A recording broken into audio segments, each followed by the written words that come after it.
సజ్జల రామకృష్ణారెడ్డి గారు ఒకటే చెప్తున్నా, మా అన్న చిరంజీవి గారి జోలికి రాకు నువ్వు. అజాత శత్రువు ఆయన కాంగ్రెస్ లో ఉంటారో ఇంకో పార్టీకి ఇస్తారో వైసీపీకి మద్దతు ఇస్తారో, మీకు వైసీపీకి మద్దతు ఇచ్చిన రోజున నేను ఒక్క మాట మాట్లాడాల, గుర్తుపెట్టుకోండి. సొంత తమ్ముని నేను ఒక్క మాట మాట్లాడాల. 3 రాజధానులు పాపం మంచిదే అని ఆయన మీరు ఒప్పిస్తే ఆయన పాపం దానికి అనుకూలంగా మాట్లాడారు. ఆ రోజు నేను ఒక్క మాట మాట్లాడాల. రక్తం పంచుకు పుట్టిన తమ్ముడు నేను. అంత అర్థం చేసుకున్న వ్యక్తిని ఈ రోజున ఆయన కూటమికి మద్దతు ఇచ్చారు లేదా అది నేను ఇంకా చూడల స్టేట్మెంట్. కానీ సజ్జల రామకృష్ణారెడ్డి గారి స్టేట్మెంట్ నా దృష్టికి వచ్చింది. సజ్జల రామకృష్ణారెడ్డి గారు, మా అందరి ట్యాక్స్ రూపంలో నువ్వు డబ్బులు తింటూ, ఈ మధ్యన కేంద్ర ఎన్నికల సంఘం కూడా చెప్పింది మీరు పార్టీలకి మాట్లాడకూడదని.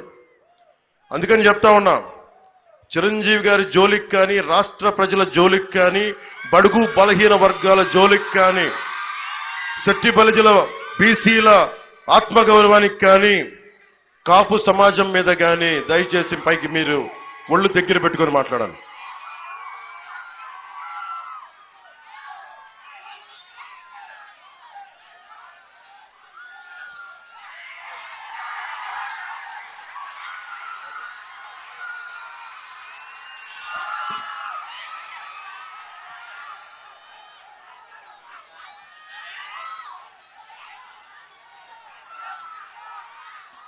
నేను మీ భవిష్యత్తు కోసం ఇది మాకు వదిలేసేయండి.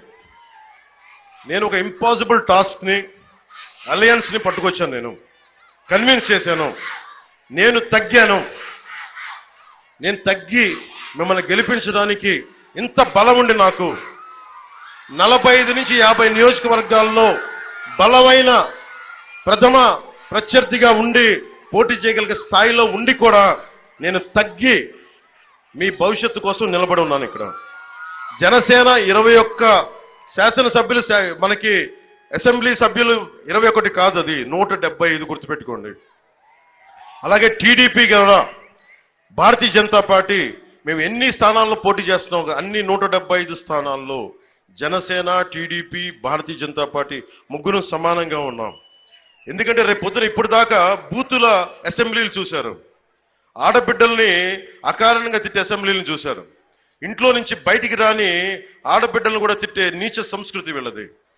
అలా కాకుండా నిజంగా మనకు వశిష్ఠ భారతి గురించి డిబేట్ జరగాలంటే దానికి కూటమి రావాలి. చంద్రబాబు నాయుడు దత్తపుత్రుడే కదా. చంద్రబాబు నాయుడు నిన్ను చంపితే జగన్ ఏమవుతుంది అని అడిగితే, నేను బట్టలు కూడా తీసి కొడతానడంలో, వెంట కొడతానడంలో ఆశ్చర్యం ఉంది. ఆయన దత్తపుత్రుడు.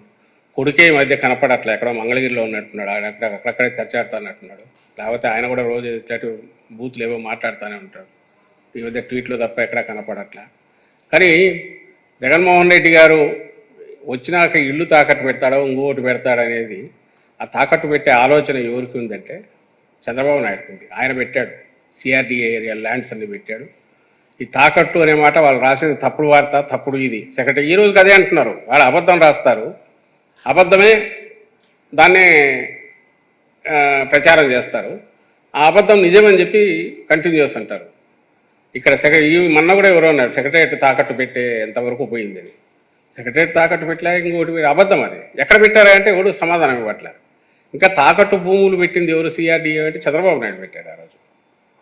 అయితే అది సొల్లు ఈ మాటలు, వాటి మీదకి రిప్లై ఇచ్చుకుంటూ పోతే ఎక్కడికి తెగేది కాదు.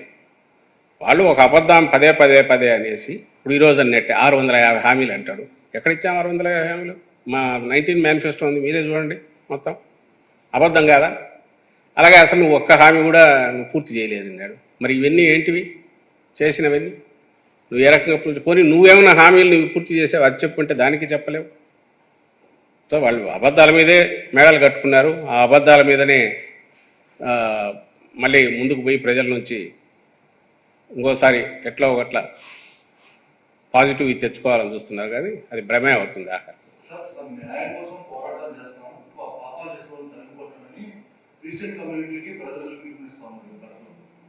ఎవరు